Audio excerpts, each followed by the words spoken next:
Pense rápido. E se você tivesse que calcular à mão milhares de trajetórias de artefatos de guerra em questão de horas, sabendo que um erro mataria pessoas? Agora, encare o fato central.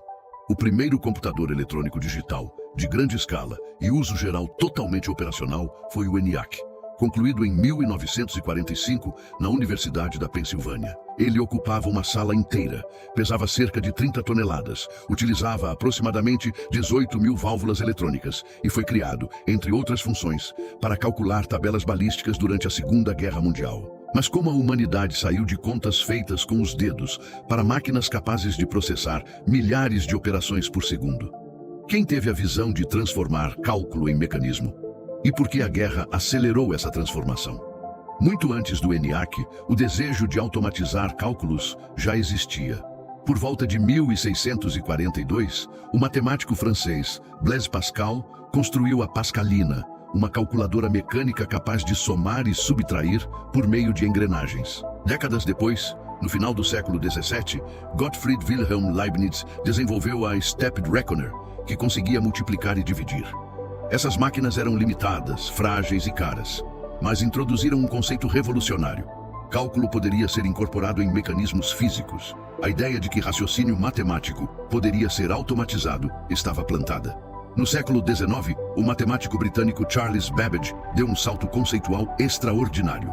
Ele projetou a máquina diferencial para automatizar o cálculo de tabelas matemáticas e, mais ambiciosamente, a máquina analítica, que incorporava conceitos surpreendentemente modernos. Memória, unidade de processamento, entrada e saída de dados e até programação por cartões perfurados. Embora nunca tenha sido concluída em sua época por limitações técnicas e financeiras, o projeto da máquina analítica é reconhecido como o primeiro desenho de um computador de uso geral. Ao seu lado, Ada Lovelace escreveu algoritmos destinados à máquina, sendo frequentemente considerada a primeira programadora da história.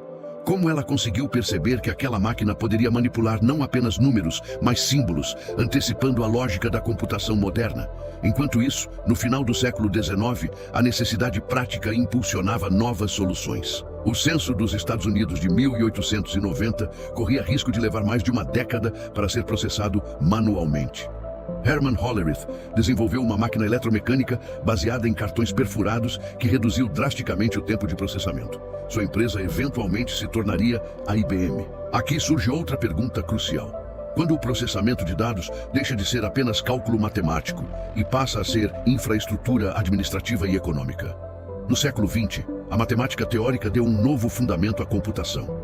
Em 1936, Alan Turing publicou um artigo descrevendo a máquina de Turing, um modelo abstrato capaz de executar qualquer algoritmo formalizável. Turing não construiu um computador físico naquele momento, mas estabeleceu o conceito de computabilidade universal. Poucos anos depois, durante a Segunda Guerra Mundial, ele participaria do desenvolvimento do Colossus, um computador eletrônico projetado para ajudar a decifrar códigos alemães em Bletchley Park. O Colossus utilizava válvulas eletrônicas e processava dados em alta velocidade para a época, mas era especializado, não um computador de uso geral. Ainda assim, mostrou que a eletrônica poderia superar as limitações mecânicas.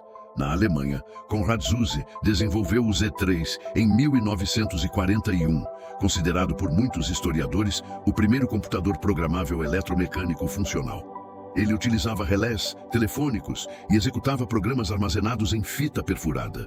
O Z3 foi destruído durante bombardeios na guerra, mas sua arquitetura demonstrava a viabilidade do processamento automatizado em larga escala. É nesse contexto de urgência militar e avanço teórico que surge o ENIAC, desenvolvido por John Presper Eckert e John Mauchly.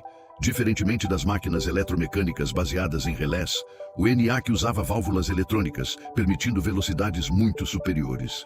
Ele podia realizar cerca de 5.000 adições por segundo, algo impensável poucos anos antes. Porém, programá-lo exigia reconectar cabos e ajustar painéis manualmente. Não havia ainda o conceito prático de programa armazenado na memória. Como transformar uma máquina gigantesca e rígida em algo flexível? A resposta começou a tomar forma com a arquitetura proposta por John von Neumann em 1945, no relatório do EDVAC. Ele formalizou o conceito de programa armazenado, no qual instruções e dados residem na mesma memória. Essa arquitetura se tornaria a base da maioria dos computadores modernos. A partir desse ponto, a computação deixou de ser apenas um esforço de guerra e passou a integrar universidades, laboratórios científicos e grandes empresas.